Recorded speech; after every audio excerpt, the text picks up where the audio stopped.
Hey, what's up guys, it's Matt with the Movement System. In this video, we're gonna talk about the heart rate zones and exactly which zone you should train in to get the most benefit from your training.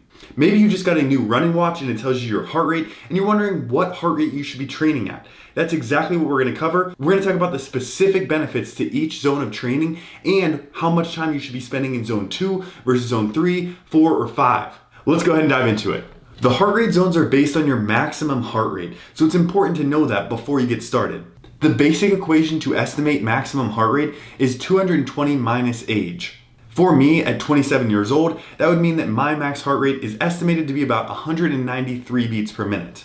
I've actually done a progressive treadmill test, which is essentially this protocol. You just get faster and faster over time until you hit your max, and I found out that my max heart rate was actually 191 beats per minute. So the estimates are usually pretty close. It's your call if you want to use an estimate or if you want to go on the treadmill, do a progressive test and find your true max heart rate. But once you have that max heart rate number, you can use the percentages such as 50 to 60% and then just multiply that max heart rate number by 50% and then by 60% to see what that heart rate zone is for you.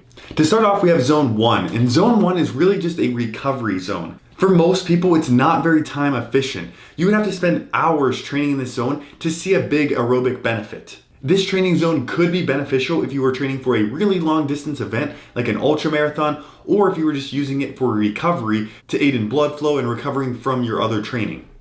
Examples of zone 1 training could be things like walking, low intensity cycling, or hiking.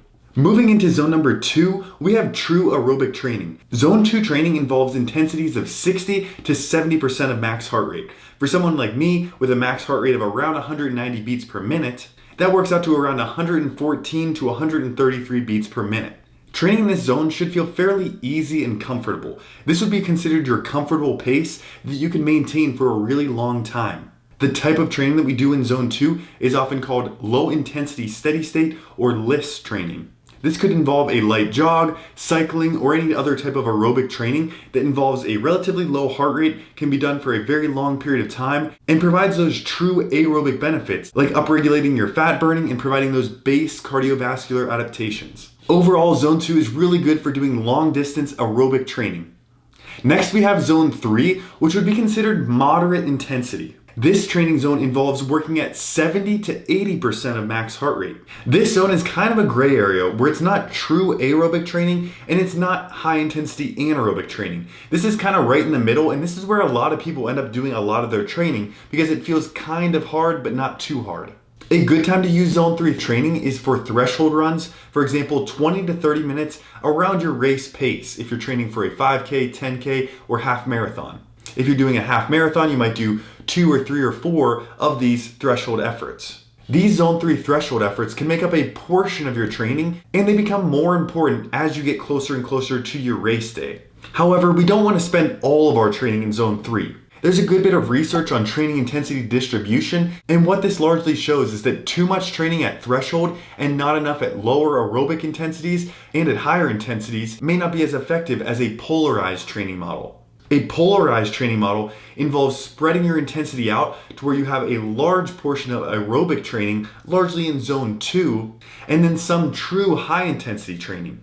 By polarizing your training intensity distribution like this, you can develop really good aerobic gains and recover well from that zone 2 training, and also be able to handle some high intensity training. So overall, there's nothing wrong with this moderate intensity zone 3 training, but doing too much of it can lead to fatigue and lead to missing adaptations that are really aerobic as well as really anaerobic on either side.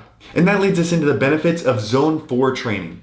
Zone 4 involves hard efforts at 80 to 90% of max heart rate. This becomes anaerobic because at this intensity, you're above the lactate threshold or above the anaerobic threshold. This training is beneficial for both anaerobic and aerobic athletes because you're working on speed endurance here. Building capacity of your anaerobic system to be able to handle this higher intensity workload can set you up for a lot of really good physiological adaptations to improving strength and speed. We're typically doing zone 4 training in the form of intervals where we're just working in zone 4 for maybe 60 to 90 seconds and then having rest or lower intensity bouts of training in between those harder efforts. A basic example of this interval training would be running hard for about 60 to 90 seconds and then having 3 to 4 minutes of rest between intervals and maybe doing that for 5, 6, 7, 8 sets, depending on what you're accommodated to.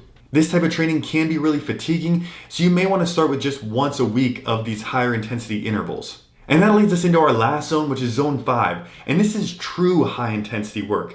This is 90 to 100% of max heart rate, and this would be considered a true high intensity interval training protocol here.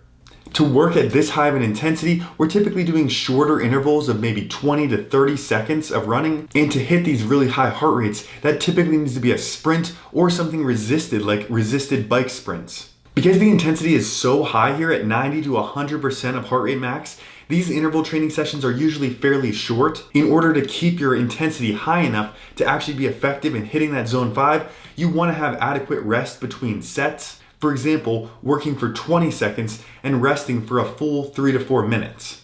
This would provide you the specific benefits to actually working at that highest intensity and improving your max speed and your max power output. So knowing all the heart rate zones, how much should we work in each zone? A lot of runners who are focused on 5K, 10K, half marathon, marathon type distance will benefit from a polarized training approach. This would involve putting more volume than you're probably used to into low intensity true aerobic zone 2 work, and then a smaller portion of your training into zone 4 and 5 true high intensity work. Another training intensity distribution that has been shown to be similarly effective is what's called a pyramidal training approach. This is a similar distribution of training, but we may have 70% of our work in zone 2, and then say 15% of our work in zone 3, and then 15% spread between zone 4 and 5. This approach is still aerobic focused and has the focus being on that low intensity aerobic work, but then it kind of spreads work out between that moderate and high intensity. If you're training for an anaerobic sport like a field sport or sprinting, you may have more of your training done at higher intensities. And if you have a completely different training goal and different time requirements, you may have to make your own decisions about what's most time efficient and what's going to get you the best results for your individual goals.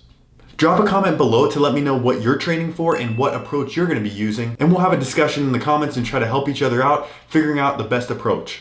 I will add a link in the description below to the training watch that I recommend, as well as to my podcast episode, which takes a deeper dive into these training zones. Thanks so much for watching, guys, and I will catch you in the next one.